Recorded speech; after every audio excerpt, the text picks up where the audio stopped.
Ətraf aləmə hərə bir cür baxır. Biz Azərbaycana və dünyaya yazıcı postuna baxacağıq.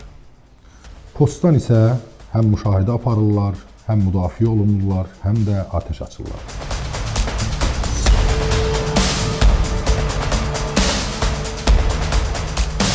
Fərhad müəllim, xahiş edirəm, bizi aldatmayın. Əsrə bərabər günü yazan və manqurt obrazını yaradan bir yazıçıya master-klass keçin. Yüksək Çinli məmurun böyük sərvət əldə eləməsini Azərbaycan xalqı ona çoxdan bağışlayıb. Bunun dərəcəsi, çevrilmə dərəcəsi necədirsə, ümumiyyətlə adam bunu ölçüb çatdıra da bilmir. Bir dənə bu məsələnin üstündə dayanan yox idi ki, bəlkə də insanın doğrudan içindən gəlib bu yaxşılıq. Sanki bütün bu prosesləri kimsə kənardan idarə eləyir və vəzifə sahiblərinə deyir ki, özünü düz apar, yoxsa mülklərinin siyahısını açıqlayacam. Bunun üçün ya mühit tamamilə ölü olmalıdır, yaxud Fərhad Xəlilov ideal bir şəxsiyyət olmalıdır. Ancaq mən bu ikinciyə çox da inanmıram. Nə desən yeri var, belə loru dildə desək. Yəni nə desən İrana yapışır ki, Trump da bu faktdan çox ustalıqla istifadə edir. Hər biriniz Tanrının yerində, onun eynəyi ilə Azərbaycandakı bu vəziyyətə baxın. Belə bir qövmə kömək eləməyə dəyər, yoxsa yox?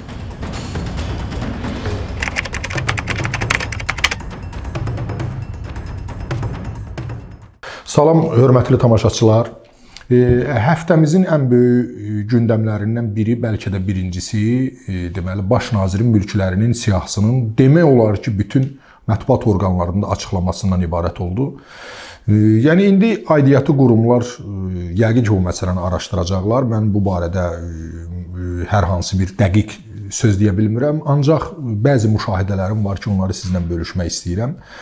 İndiyə qədər Azərbaycanda çox olub, vəzifədən çıxarılan insanlar olub ki, mülklərinin siyasi açıqlanıb və yaxud nisbətən aşağı vəzifədə olan insanlarla bağlı belə xəbərlər gedib mətbuatda və hakimiyyətə yaxın olduğu deməli bilinən mətbuat orqanlarında və saytlarda. İlk dəfədir ki, biz bu rankda bir məmurun vəzifədə ola-ola bu cür deməli mülk siyahılarını mətbuatda geniş şəkildə görürük və geniş müzakirə olunan görürük. Eyni zamanda sosial şəbəkələrdə. Məni burada narahat edən bir nüans var ki, daha doğrusu iki nüans var. Bunun biri, Azərbaycan arxetipində yüksək Çinli məmurlara, ümumiyyətlə vəzifə sahiblərinə deməli, mülk qazanmaq, var dövlət qazanmağı bu xalqın çox gizli şəkildə bağışlamasıdır. Hətta bizim gizli arzularımızda o var ki, övladımız, özümüz, yaxınlarımız böyük vəzifəyə getsinlər. Nə üçün? Məhz var dövlət mülk qazanmaq üçün. Yəni, bu mənada yüksək Çinli məmurun böyük sərvət əldə eləməsini Azərbaycan xalqı ona çoxdan bağışlayıb. Yəni, buna ciddi etiraz yoxdur onların içində. Sosial şəbəkələrdə müəyyən insanlar, müəyyən çevrə etirazını bildirir, amma tam dərində, arxetipdə bunların alibisi var, yəni xalq tərəfindən.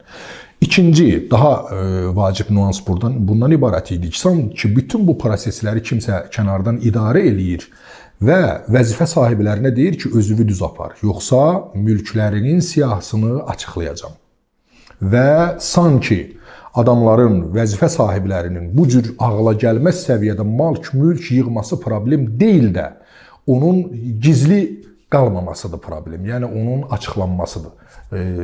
İnsanlar daha çox ora fokuslanır ki, bu ifşa olundu. Halbuki bir əməl istər gizli olsun, istər aşkar olsun, istər mətbuatda getsin, istər getməsin, bir əməldə hər hansı bir qanun pozuntusu varsa, bu ölçülər əvvəldən götürülməlidir. Yəni mülk siyahıları açıqlanmadan bu mülklərin necə əldə olunması barədə araşdırmalar vaxtında aparılmalıdır.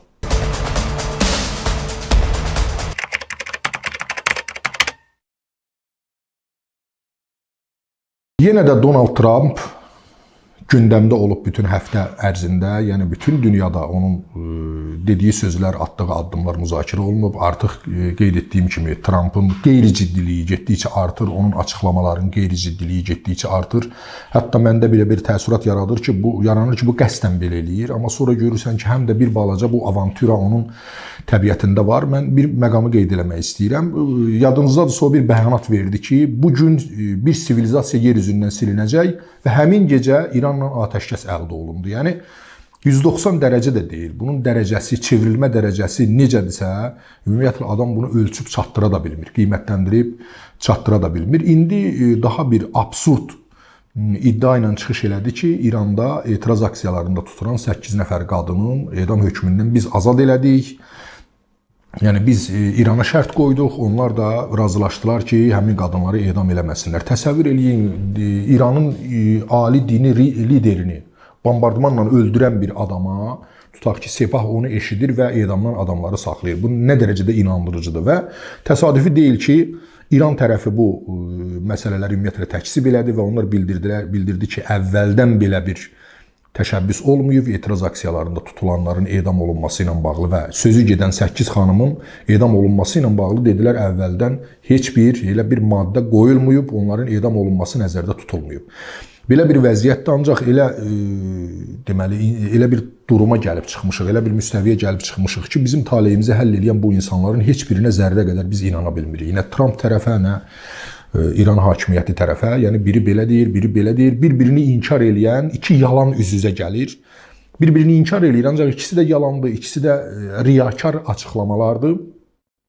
Burada ən önəmli nüans isə İranın qapalı bir sistem olmasıdır və bir sistem ki, qapalıdır, onun haqqında konspiroloji nəzəriyyələr, deməli, komplo teoriləri deyir türklər. Yəni bunlar çox geniş şəkildə yayılır qapalı cəmiyyətlərdə, avtoritar cəmiyyətlərdə, diktaturalarda, İran kimi ölkələrdə. Yəni nə desən yeri var, belə loru dildə desək. Yəni nə desən İrana yapışır. Bir cəmiyyət ki, mətbuata qapalıdır, bir cəmiyyət ki, beynəlxalq hüquqa qapalıdır, bir cəmiyyət ki, qeyri-hökumət təşkilatları sektoruna qapalıdır, informasiyalar insanlara verilmir. Onlar haqqında eynən Şimali Koreya kimi hansı əfsanələri düzəldirsən, düzəlt.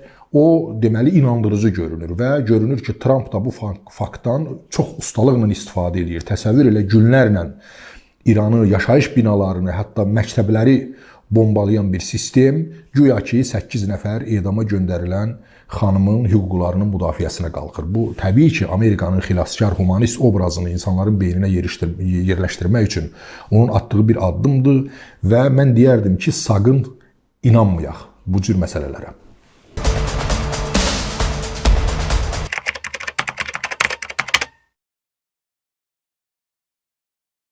Victor Hugo'nun Səfirlər əsərini yəqin ki, oxumusunuz. Orada əsər necə başlayır? Keşiş Miriel şamdanları uğurlayan katorqalını bağışlayır. Və bu bağışlamaq Jean Valjean'ı, həmin katorqalını bir cinayətkar səviyyəsindən İsa Məsih səviyyəsinə qaldırır.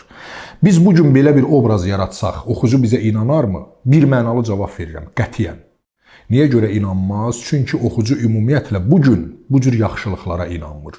Bəlkə də Victor Hugo öz məsələn gələcəyi dahiyanı görmək hissiyatı ilə məhz Keşiş Miriel obrazını ona görə yaratmışdı ki, məndən 100 il sonra, 150 il sonra insanlar belə yaxşılıqlara inanmayacaqlar. Bunu heç olmasa yazımı qoy qalsın. Yəni bu mənada İdrak liseyində güllələnən müəllimənin, səhv eləmirəmsə Şəhla müəllimənin öz şagirdini bağışlaması, məsələn, məndə xoş duyğular əvvəlcə yaratdı. Bəlkə də ədəbiyyat adamı olduğum üçün mən deməli, o saat mənim hisslərimə təsir göstərdi, birinci məntiqimdən öncə. Ancaq sonra bu məsələnin müzakirəsini görəndə xəyal qırıqlığına uğradım. İstər özümü sevindiyimə görə, istərsə də cəmaatın münasibətinə görə. Yəni bir növdə həm də özümü qınadım ki, belə tez niyə qərara gəlmişəm. Yəni qənaət bundan ibarət idi. Adama pul veriblər, adamı razılaşdırıblar və yaxud qorxuzdublar ki, sən bu şagirdi bağışlamalısan, bununla barışmalısan. Yəni, insanların sosial şəbəkədə və bəzi mətbuat orqanlarında reaksiyası bundan ibarət idi ki, həm liseyin özü, yəni arxasında güclü insanlar var, bunların təsiri var, həm də cinayəti törədən uşağın valideyni, atası yüksək vəzifədə işləyib, əlaqələri var. Yəni, buna görə müəlliməyə bu və ya digər yollarla ki, onun içində pul vermək məsələsində çox hallandırırdılar və mən bunların heç birinə inanmıram və belə olub demirəm. Sadəcə mən nəticədən danışıram ki, bu cür şərh eləyirdilər.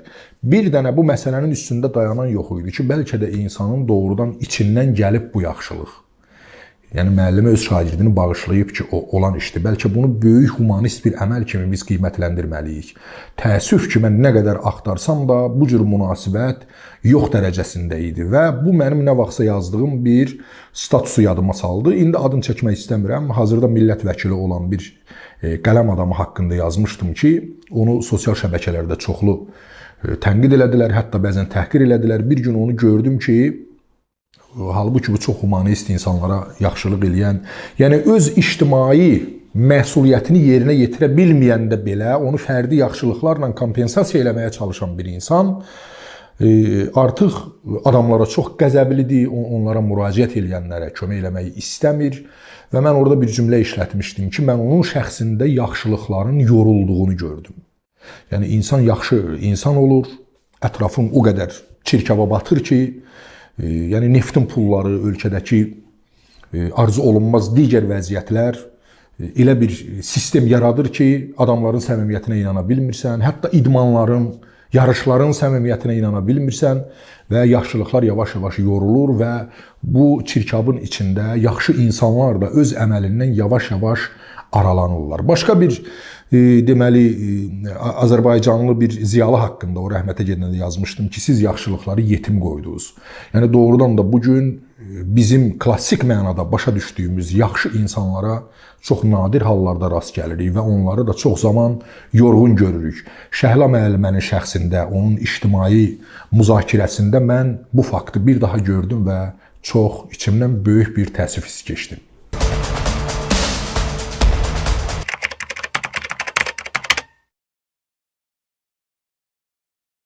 Demək, həftə ərzində bir kədərli hadisənin də şahidi olduq. Tanınmış jurnalist, deməli, həbsxanada ağır xəstəliyə tutulan Əvəz Zeynallı öz oxucularına müraciət elədi ki, onun müalicəsinə dəstək üçün, yəni Elmlərin Parkında kitablarının satışına gəlsinlər, ona dəstək versinlər. Yəni kitabların satışında məqsəd onun müalicə pulunun düzəlməsi idi.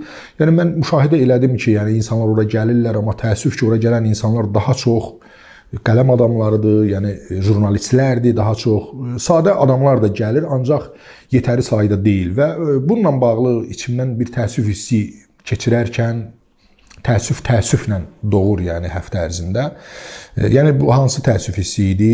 Əvəz Zeynallı kifayət qədər Azərbaycan reallıqlarında nə qədər mümkündürsə o qədər məsələn azad bir qələm adamıdır. Uzun illərin jurnalisti. İndi müalicəyə ehtiyacı var, onun Azərbaycan xalqına ehtiyacı var. Yəni bu mövqeyinə görə görünür aidiyyatı orqanlardan ona dəstək yoxdur, onun müalicəsinə dəstək yoxdur. Ona görə üzünü haqlı olaraq öz xalqına tutur. Bəs xalq nə edir? Onun çevrəsi nə edir? Uğrunda bir əskər kimi çalışdığı geniş auditoriya onunla necə davranır? Həmin bu məsələlərlə bağlı mən düşünəndə qəflətən qarşıma müğənni rəqsanənin qızı Aysun İsmailovanın bir müsahibəsi çıxdı. O, Rusiyada getdiyi Azərbaycanlı toylarla bağlı qiyməti açıqlamışdı və fəxrlə deyirdi ki, mənim rəqiblərimin, yəni başqa müğənnilərin bütün toya getdiyi qiymətə mən yalnız bir saata gedirəm. Üstə gəl, deməli, biznes klass alıram və orada otel pulunu da onların üzərinə qoyuram. Yəni bu şərtlərlə mən Rusiya toylara gedirəm. Təsəvvür edin və orada təxmini bir rəqəm açıqlamışdı. Rəqəm 6000 manat idi gərək ki. Bəlkə də dollardı. Yəni fərqi yoxdur. Manat da ola bilər, 6000 manat da ola bilər. Təsəvvür edin. Əvəz Zeynallının hardasa qızı bəlkə də nəvəsi yaşında, o qədər də sənətdə ciddi bir addım atmayan gənc bir xanım. Yəni mənim məqsədim Aysun xanımı burada şiddətli tənqid eləmək deyil. Yəni bizim tənqidimizin obyekti o deyil. Tənqidimizin obyekti cəmiyyətdir. Yəni belə bir müğənniyə saatına 6000 manat verən cəmiyyət, belə deyək, ömrünü, sağlamlığını məsələn azad sözə həsr eləmiş. Yəni jurnalistikaya həsr eləmiş.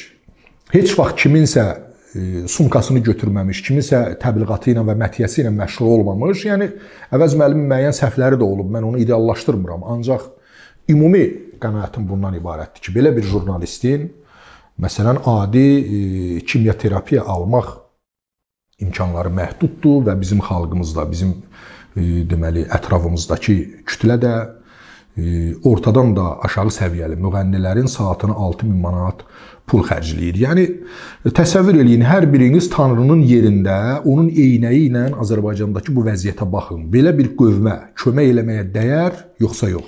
Mən çəkinmədən deyirəm, qətiyyən yox.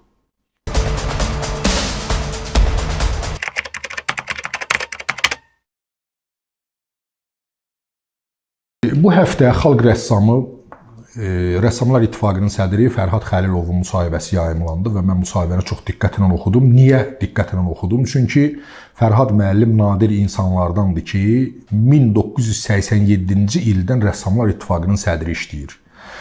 Başqa analogiya da var, Yazıçılar Birliyində var. Ancaq bu illər ərzində Yazıçılar Birliyinin sədri çox uzun tənqid olunub. Yəni bu illər ərzində Anar müəllim haqqında yazılan tənqidləri yığsaq 10 cildlik bir kitab çap eləmək olar. Ancaq Fərhad Xəlilov haqqında rəssamlıq kimi azadlıq sevən bir sahədə bir dənə də olsun tənqidi yazı çap olunmayıb. Bu fakt sadəcə dəhşətlidir. Doğrudan da sən 40 ilə yaxın, 39 il Rəssamlar İttifaqına sədrlik eləyəsən və tənqidi bir yazı belə sənin haqqında getməsin. Bunun üçün ya mühit tamamilə ölü olmalıdır, yaxud Fərhad Xəlilov ideal bir şəxsiyyət olmalıdır. Ancaq mən bu ikinciyə çox da inanmıram. Gəlin sübut eləyim sizə. Van Gogh 37 yaşında rəhmətə gedib. Yəni dünyada rəssamlığın istiqamətini çevirən bir dahi. Fərhad Xəlilovun isə məmurluq stajı, yəni onun Rəssamlar İttifaqının rəhbərlik stajı Van Goghun bütün ömründən çoxdur. Təsəvvür edirsiniz? Və bu 40 ilə yaxın Rəssamlar İttifaqının sədri işləyən adam deyir ki, mənim bir dəqiqəm belə yaradıcılıqdan kənarda deyil. Yəni bu necə ola bilər? Yəni doğrudan mən məsələn heyrət edirəm. İnsan həm 40 il Rəssamlar İttifaqına sədrlik eləsin, özdə 2500-3000-ə qədər adamın cəmləşdiyi bir Sovetdən qalan ictimai təşkilatda və həm də heç bir dəqiqəsi yaradıcılıqdan kənarda getməsin. Yəni bu nə işlə məşğul olur orada? Belə çıxır ki, bu öz iş otağında oturub ancaq rəsm çəkməklə məşğul olur. Bu mənada Anar müəllim biraz istedadlıdır. Üzr istəyirəm, biraz deməli daha təvəzzökar və daha səmimidir. Yəni nə mənada? Ola bilsin tənqidlərdən də biraz nəticə çıxardır ki, başqa cür danışsam məni tənqid eləyəcəklər. O deyir ki, mən yalnız məzuniyyətlərdə yaradıcılıqla məşğul ola bilirəm. Çünki işim çoxdur, Yazıçılar Birliyinin sədriyəm. Qayğılar, işlər, müraciət edirlər və s. və ilə axır. Ancaq Fərhad Xəlilov deyir ki, hər dəqiqəm yaradıcılıqla birlikdə davam eləyir. Ancaq eyni müsahibədə deyir ki, mənim yaradıcı emalatxanam Nardarandadır, məmur kimi oturduğum ofis isə Bakıdadır. Mənə elə gəlir, Fərhad Xəlilovun yəni məmurluğu ilə yaradıcılığı arasındakı məsafə Bakı ilə Nardaran arasından çox böyükdür. Çox böyükdür. Və başqa bir ağrıdıcı və fəlakət qoxuyan bir fakt var idi müsahibədə. O deyir ki, mən nəhayət, müxbir sual verir ki, heç başqa bir namizəd olmayıb bu illər ərzində. Gənc bir namizəd, yəni dünyaya daha adekvat münasibət göstərən.